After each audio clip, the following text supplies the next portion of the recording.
So I've got a real dilemma, and I'm going to have to do something that I honestly thought that I would never do, or at least not for a long time. Anyway, this thing's giving me sleepless nights.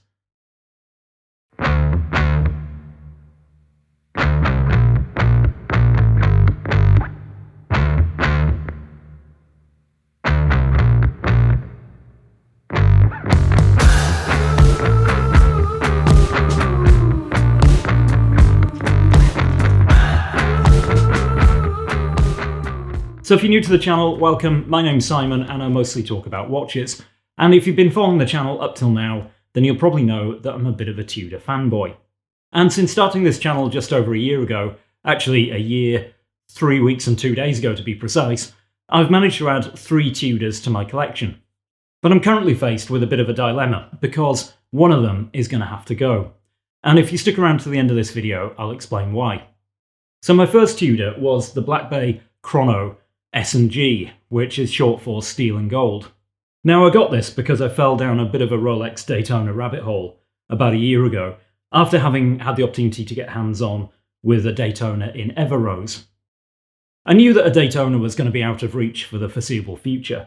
I mean, that one that I had the chance to have a play with was trading for about £40,000 on the secondary market at that time. But this Tudor Black Bay Chrono S&G bears more than a passing resemblance to the Daytona, in my opinion. And you could pick this up for just a little over 10% of what that particular Daytona in Everose was trading for at that time. Visually, I love how those champagne gold subdials contrast with the black, and these gold screw-down pushers give it real Daytona vibes. And the movement in this thing is just epic. I mean, it uses Breitling's B01 chronograph movement, but Tudor has upgraded it. They've given it a silicon hairspring, and they've changed the way that the movement is regulated, both of which give it much greater accuracy. There's a whole video on the channel on this watch, and the other ones I'm going to be talking about today, if you want to go back and check them out after this. So just a few months after getting the Black Bay Chrono S&G, I had the opportunity to pick up a Black Bay ceramic. Now, this one was used, but it was only a few months old and in absolutely mint condition. I just couldn't turn it down. I absolutely love this watch, and I remember in one of my first videos saying how I thought that this was one of the best releases of 2021, and I still stand by that today. I've got a bit of a thing for black watches, and this one just ticks so many boxes for me. I also love watches that use unusual case materials, and this black ceramic case is absolutely epic. The dial has a really subtle dome to it, and I love the contrast between that black dial and those creamy white hands and indices, which visually just appear to really jump off it.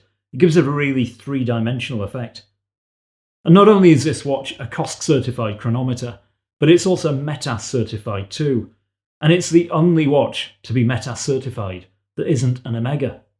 COSC certification tests the accuracy of the movement, but in laboratory conditions, whereas METAS certification tests the accuracy of the watch with the movement inside it in all sorts of different conditions. So the watch is put into different angles, it's put under rotation, they submerge it in water, and it's even subjected to very high levels of magnetism.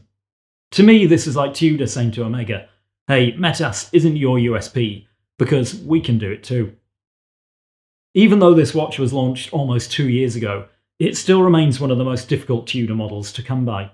And in fact, I was wearing this one when I was in a Tudor AD just a few months ago, and all the staff there wanted to take a look at it because they'd never actually seen one in the metal, or in the ceramic, you could say. So just a few weeks after picking up my Black Bay ceramic, and still being very much in the honeymoon period with it, Watches and Wonders comes around, and Tudor announces that it's launching the Black Bay Pro.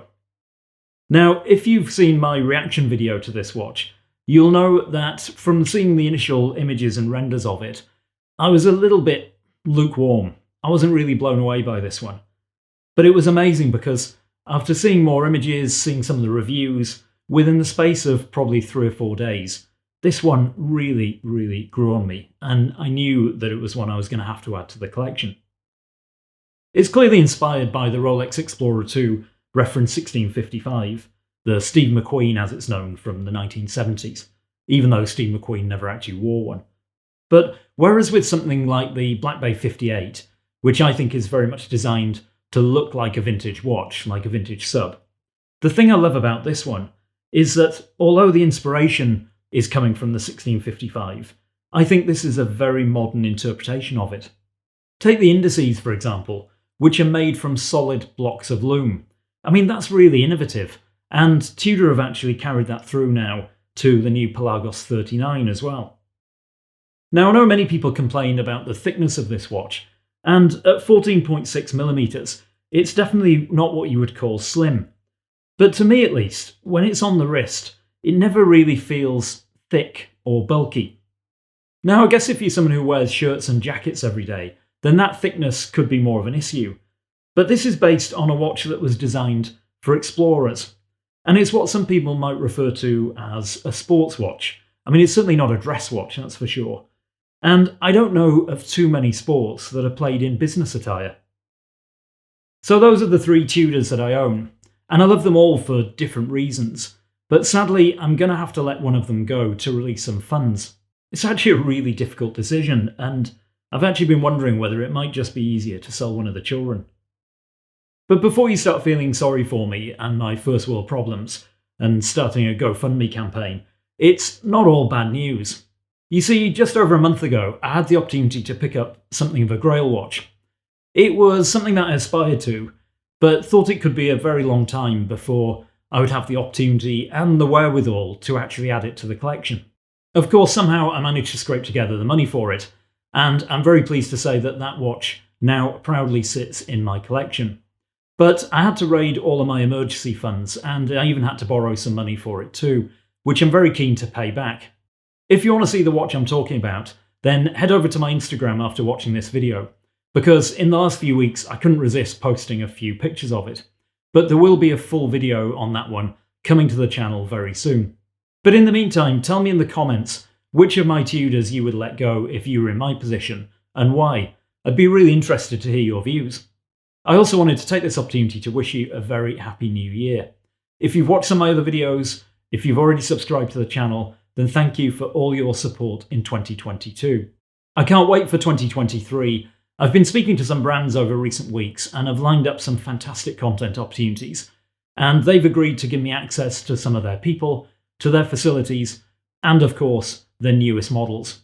So if you haven't yet subscribed to the channel, please do so now, and of course, hit that little bell icon to be notified when future content drops. And guys, that's it for another one. I'll see you soon.